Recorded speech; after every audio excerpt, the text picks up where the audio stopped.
ರೈಲು track ಮೇಲೆ ಹೋಗುತ್ತೆ, ವಿಮಾನ ರನ್ವೇ ಮೇಲೆ ಟೇಕ್ ಆಫ್ ಆಗುತ್ತೆ. ಆದರೆ ವಿಮಾನ ಮರಳು ಮೇಲೆ ಟೇಕ್ ಆಫ್ ಆಗಿರೋದು ಯಾವತ್ತಾದರೂ ನೋಡಿದ್ದೀರಾ? ಬನ್ನಿ, ಆ ಜಾಗಕ್ಕೆ ಕರ್ಕೊಂಡು ಹೋಗ್ತಾ ಇದ್ದೀನಿ. ನಾನು ನಿಮ್ಮ ಹೊರ ದೇಶದ ಕನ್ನಡಿಗ.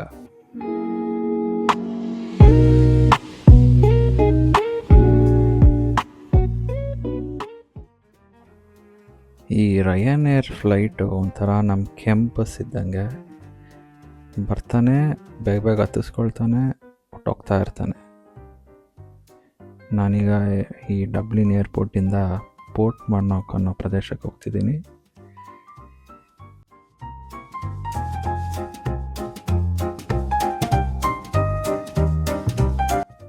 ಹಂಗೆ ಇಲ್ಲೊಂದು ನೋಟಿಸ್ ಮಾಡಿ, ಇಲ್ಲಿ ರೋಡ್ ಸೈಡಲ್ಲಿರೋ ಮರಗಳು ಎಷ್ಟು ನೀಟಾಗಿ ಕಾರ್ ಮಾಡಿದಾರಲ್ವ.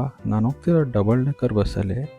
ಸೊ ಈ ಬಸ್ಸು, ಟ್ರಕ್ಕು ಇಲ್ಲ ಯಾವುದೇ ದೊಡ್ಡ ವೆಹಿಕಲ್ಸ್ ಬಂದರೂ ಏನೂ ಪ್ರಾಬ್ಲಮ್ ಆಗಬಾರ್ದು ಅಂತ ರೆಗ್ಯುಲರ್ ಮೇಂಟೆನೆನ್ಸ್ ಮಾಡ್ತಿರ್ತಾರೆ.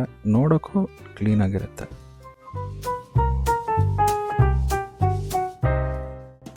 ನಾನೀಗ ಮ್ಯಾಲಹೈಡ್ ಅಂತ ಒಂದು ಪ್ರದೇಶದಿಂದ ಪೋರ್ಟ್ ಮಾರ್ನಾಕ್ ಬೀಚ್ ಕಡೆ ಹೋಗ್ತಾ ಇದ್ದೀನಿ.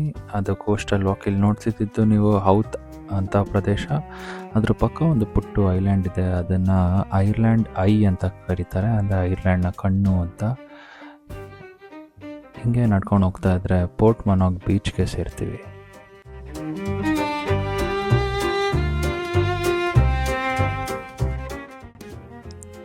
ಈ ಸಮುದ್ರ ಏನು ನೋಡ್ತಿದ್ದೀರಾ, ಇದು UK ಮತ್ತು ಐರ್ಲ್ಯಾಂಡ್ನ ಮಧ್ಯ ಇರೋ ಸಮುದ್ರ. ಇದನ್ನು ಐರಿಷ್ ಸಿ ಅಂತ ಕರೀತಾರೆ. ಇವಾಗ ನೋಡ್ತಾ ಇರೋ ದೂರದಲ್ಲಿದೆಯಲ್ಲ ಬೀಚ್, ಅದು ಪೋರ್ಟ್ ಮಾರ್ನಾಕ್ ಬೀಚ್ ಅಂತ. ಸುಮಾರು 5 ಕಿಲೋಮೀಟರ್ ಇದೆ ಈ ಬೀಚು.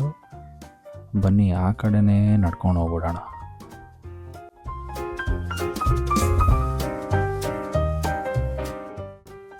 ಬನ್ನಿ, ಪೋರ್ಟ್ ಮಾರ್ನಾಕ್ ಬೀಚ್ ಒಳಗೆ ಎಂಟರ್ ಆಗೋಣ. ಈ ಬೀಚ್ನ ವೆಲ್ವೆಟ್ ಸ್ಟ್ರ್ಯಾಂಡ್ ಅಂತ ಕೂಡ ಕರೀತಾರೆ. ಈ ವೆಲ್ವೆಟ್ ಸ್ಟ್ರ್ಯಾಂಡ್ ಅಂತ ಏನಕ್ಕೆ ಕರೀತಾರೆ ಅಂದರೆ, ಈ ಬೀಚ್ ಸ್ಯಾಂಡ್ ಏನಿದೆ ಅದು ಸಾಫ್ಟ್ ಮತ್ತು ಸಿಲ್ಕಿ ಆಗಿದೆ, ಅದಕ್ಕೆ ವೆಲ್ವೆಟ್ ಸ್ಟ್ರ್ಯಾಂಡ್ ಅಂತ ಕರೀತಾರೆ. ಇಲ್ಲಿ ಮತ್ತೊಂದು ವಿಶೇಷತೆ ಇದೆ. ಅದೇನೆಂದರೆ, ಬನ್ನಿ ತೋರಿಸ್ತೀನಿ.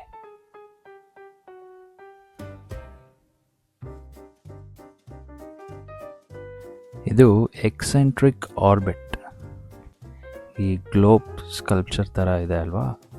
ಇದೇನಕ್ಕೆ ಮಾಡಿದ್ದಾರೆ ಅಂದರೆ, 1930 ಒಂದು ಸದರ್ನ್ ಕ್ರಾಸ್ ವಿಮಾನ ಅಟ್ಲಾಂಟಿಕ್ ಓಷನ್ ಏನಿದೆ ಅದನ್ನು ದಾಟಿದೆ. ಆ ವಿಮಾನ ಇಲ್ಲಿಂದನೇ ಟೇಕ್ ಆಫ್ ಆಗಿದ್ದು. ಆ ನೆನಪಿಗಾಗಿ ಇದನ್ನು ನಿರ್ಮಿಸಿದ್ದಾರೆ.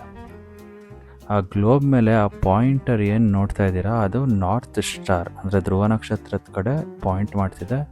ಮುಂಚೆ ಎಲ್ಲ GPS ಎಲ್ಲ ಇರಲಿಲ್ಲ ಅಲ್ವಾ. ಆವಾಗ ಪೈಲಟ್ಸ್ ಮತ್ತು ಸೈಲರ್ಸ್ ಎಲ್ಲ ನ್ಯಾವಿಗೇಷನ್ಗೆ ಈ ನಾರ್ತ್ ಸ್ಟಾರ್ ಅನ್ನೋದನ್ನೇ ಯೂಸ್ ಮಾಡ್ತಾ ಇದ್ದಿತ್ತು.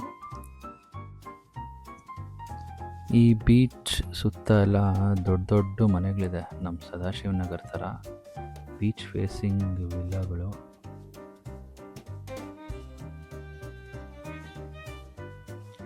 ಆಮೇಲೆ ಈ ಬೀಚ್ 1930 ರನ್ವೇ ಥರ ಯೂಸ್ ಮಾಡಿದರು. ಆವಾಗಿನ ಡಬ್ಲಿನ್ ಏರ್ಪೋರ್ಟ್ ಓಪನ್ ಆಗಿರಲಿಲ್ಲ.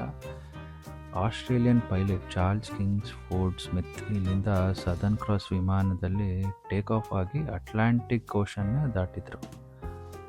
ಅದಾದಮೇಲೆ ಜಿಮ್ ಮಾಲಿಸನ್ 1932 ಸೋಲೋ ಟ್ರಾನ್ಸ್ ಅಟ್ಲಾಂಟಿಕ್ ಫ್ಲೈಟ್, ಅಂದರೆ ಈ ಅಟ್ಲಾಂಟಿಕ್ ಓಷನ್ನ ಕ್ರಾಸ್ ಮಾಡಿದರು. ಈ ಬೀಚ್ ಒಂದು ಕಾಲದಲ್ಲಿ ಏವಿಯೇಷನ್ ಹಿಸ್ಟ್ರಿಗೆ ಸಾಕ್ಷಿಯಾಗಿತ್ತು.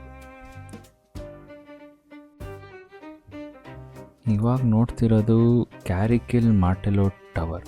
ಈ ಟವರ್ ಸುಮಾರು 1804ರಿಂದ 1805 ಸಮಯದಲ್ಲಿ ನೆಪೋಲಿಯನ್ ಫ್ರೆಂಚ್ ಆರ್ಮಿ ಅಟ್ಯಾಕ್ ಮಾಡ್ಬೋದು ಅಂತ ಕಟ್ಟಿದ್ದಿದ್ದು. ಇದು ಸುಮಾರು 26 ಟವರ್ ಕಟ್ಟಿದ್ದಾರೆ. ಇದು ಏನು ಪರ್ಪಸ್ ಅಂದರೆ, ಎನಿಮಿ ಶಿಪ್ಸ್ ಬಂದರೆ ಇಲ್ಲ ಏನಾದರೂ ಎನಿಮೀಸ್ ಅಟ್ಯಾಕ್ ಮಾಡ್ಬೋದು ಅಂತ ಏನಾದರೂ ಇದ್ದರೆ ವಾಚ್ ಮಾಡೋಕ್ಕೆ ಮತ್ತು ಕೋಸ್ಟ್ ಡಿಫೆಂಡ್ ಮಾಡೋಕ್ಕೆ. ಇಲ್ಲಿಂದ ಮ್ಯಾಲಹೈಡ್ ಕೋಸ್ಟಲ್ ವಾಕ್ ಅಂತ ಸ್ಟಾರ್ಟ್ ಮಾಡ್ತಾರೆ ಎಲ್ಲ ಜನ. ಇವಾಗ ಪ್ರೈವೇಟ್ ಪ್ರಾಪರ್ಟಿ ಆಗಿಬಿಟ್ಟಿದೆ ಈ ಟವರು. ಆದರೆ 220 ವರ್ಷಗಳ ಇತಿಹಾಸವನ್ನು ಇವತ್ತಿಗೂ ಹಂಗೇ ಎತ್ಕೊಂಬಂದಿದೆ. ಈ ವಿಡಿಯೋ ನಿಮಗೆ ಇಷ್ಟ ಆಯಿತು ಅಂದ್ಕೊಳ್ತೀನಿ. ಮತ್ತೆ ಮುಂದಿನ ವಿಡಿಯೋದಲ್ಲಿ ಮತ್ತೊಂದು ವಿಷಯದೊಂದಿಗೆ ಸಿಗೋಣ. ಧನ್ಯವಾದಗಳು.